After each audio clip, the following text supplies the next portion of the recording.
In this step-by-step tutorial, I will teach you how to use a Framer template.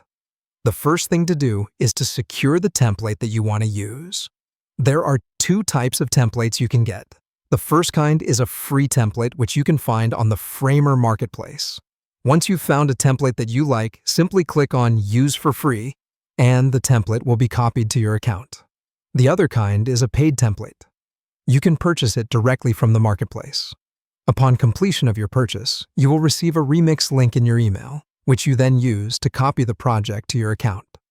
Once you have the template in your account, it's time to start personalizing it. To supplant the pre-existing content, you just need to double-click on any text or image element. This tool allows you to replace whatever is currently there with your own text or images. In addition, you can put your exclusive content into the Content Management System, or CMS. This particular feature is very handy when it comes to managing content for blogs, portfolios, or products.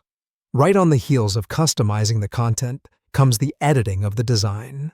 When you want to modify the existing styles, you can use the Assets panel. This panel allows you to change the template's global colors and text styles. However, if you want to make changes to specific components, you simply edit those individual ones directly.